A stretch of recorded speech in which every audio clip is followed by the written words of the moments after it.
this is the area I'm most concerned with. We're now talking about a threat of 80-mile-per-hour winds. This is a very dangerous threat moving right down Highway 20. Very concerning look on this storm as a very classic hook now on radar. It appears to be right along or possibly just south of Highway 346. Dresden is right here. Dresden, you need to make sure you are in your safe place right now. We are looking at areas like Allison over to Butler Center. That is where this storm is heading right now. Great shot there. You can see the big wall cloud there.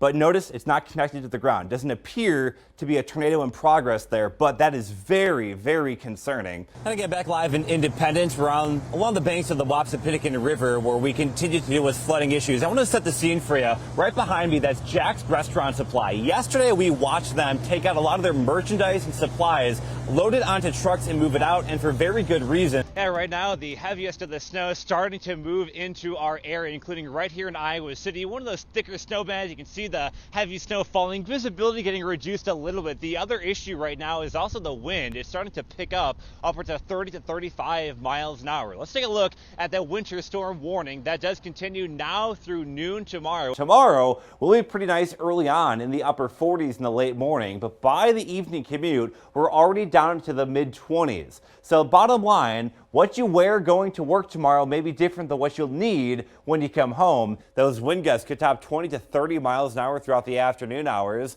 And of course, with that wind, kickers beware in the high school football games. Very heavy band of snow is now moving on through. You can just see on I-380, the visibility is incredibly low. We're well below a quarter of a mile visibility at this time. Very heavy snow is falling as well. Really no issues for the commute, but after 9 a.m., between 9 a.m. and noon, I think that's when the rain begins to push towards eastern Iowa. And again, it's gonna be heavy rainfall. The reds and oranges will continue throughout the afternoon into the early evening hours as well. You can really see how much the water overtook some of the driveways and roadways, and it's still flooding out some of the creeks out there as well. All that water has to go somewhere. It's going right into the rivers. And good evening, everybody. I'm Weather First Meteorologist Nick Stewart. We're live in Marion. This is 29th Avenue here. This is right by Linmar, and you can see the road is essentially a waterway now, essentially flowing water down towards Indian Creek. There have been multiple cars that attempted to drive through some very deep water that are now stuck in the water. Now, here's kind of what we expect in terms of your timeline. High impacts from now all the way through at least about 5 to 6 a.m. tomorrow morning. We're talking about snow continuing to fall, as well as blowing and drifting snow. Wind gust, as we go throughout the night, will be in that 25 to 35 mile per hour range, and that will cause blowing and drifting, causing very treacherous travel, especially in rural areas. Now, the frequency of these major floods in Independence, it is increasing over the last about 5 decades. When you look at the 1970s, we had just one major crust. 1980s didn't have any. But then in the 1990s and early 2000s, there were 3 in each of those decades, 4 last decades in the 2010s, and this with the first major flood stage crest of the 2020s.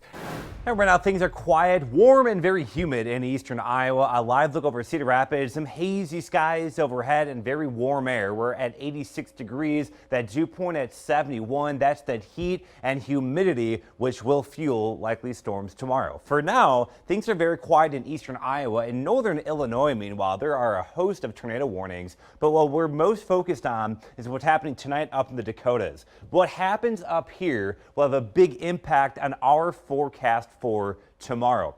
Let's talk about those weather headlines for tomorrow. Hot and humid, temperatures soaring back into the 90s, and heat index could be as warm as 105 degrees. Then we're watching those strong storms. Extreme instability may lead to those evening thunderstorms. We know the instability will be in place. It's going to be very hot and humid. The question is, do we get a storm to form in that environment? And right now, we do believe that will be the case. We do have that level 3 risk, an enhanced risk for severe weather. That's mainly up here in northeastern and eastern Iowa, but the entire area will be under the risk tomorrow. Main timing appears to be after 5 o'clock tomorrow evening, and the main threat will be damaging wind gusts. I wouldn't be surprised if we do see storms produce wind gusts of 70 to maybe 80 miles an hour, something we have to watch very closely. Most of the day will be quiet. Temperatures will surge back into the low 90s. Again, with the humidity, it'll feel close to 100 to 105 degrees. But after 5 o'clock, that's kind of when the window for severe weather opens. That is when we do expect thunderstorms to form, and they will explode very rapidly given the instability in place. We're watching this warm front. This will help be the focus for thunderstorms tomorrow. Again, those storms I alluded to earlier up in the Dakotas, that will be moving into southern Minnesota very early tomorrow morning. That will put out an outflow boundary. The combination of that warm front, that outflow boundary, and an approaching cold front, that will be the setup for tomorrow. The question is, where exactly do these boundaries set up? That is why confidence isn't extremely high yet. But what we do expect is a combination of those boundaries to likely form showers and thunderstorms again after 5 o'clock tomorrow. Storms will continue to move through eastern Iowa through about 10 o'clock tomorrow night. Then things really begin to calm down. By Wednesday morning, the rain is gone, and we should be dealing with a relatively quiet rest of the week. In terms of confidence, we're calling it moderate confidence for now. The biggest question is, will we get a storm to form? We know there will be extreme instability in place. It's going to be very, very high end. The best case scenario, just a hot, humid, and sunny afternoon with no storms whatsoever. The problem is, though, if a storm does form, it will be severe, and it will be capable of producing widespread damaging wind gusts. The other issue over the next couple of days will be the heat and humidity. Air temperatures right into the low 90s. When you factor in the humidity, it's going to feel near 105 tomorrow, still over 100 degrees on Wednesday. 70 forecast predicts something like this. We're still near 90 through Thursday. The Field of Dreams game looks dry for now, but still hot near 90. We do back off a bit though. Mid 80s by Friday, low 80s we head into the weekend. It's just amazing how fast, you work your butt off and then how fast it's all taken away from you. So at least most of it anyways.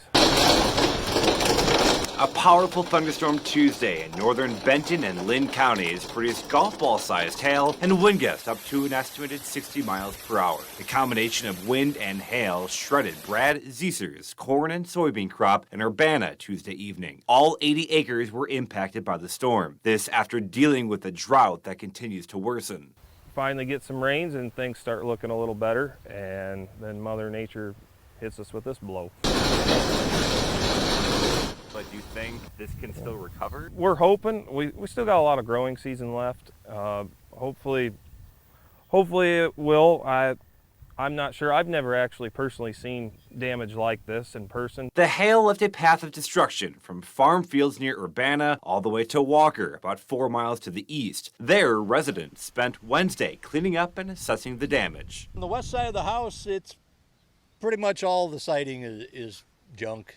It destroyed it. Just kind of have to wait and see what insurance will do. And it sounded like everybody was hitting golf balls at our house all at the same time. It just repeatedly. I've never heard anything like it. Oh my God. While homeowners plan to fix windows, siding, and roofing, all farmers can do is wait and see if the crop will grow back. If not, insurance is the next step. All the while dealing with an ongoing drought, but a few chances for severe weather in the days ahead. See, it didn't hurt the inside of the plant. So hopefully it'll grow. Yeah. We're at the mercy of Mother Nature, and we'll just we'll deal with whatever punches she throws, and that's the way it is. I'm Weather First meteorologist Nick Stewart, Iowa's News Now.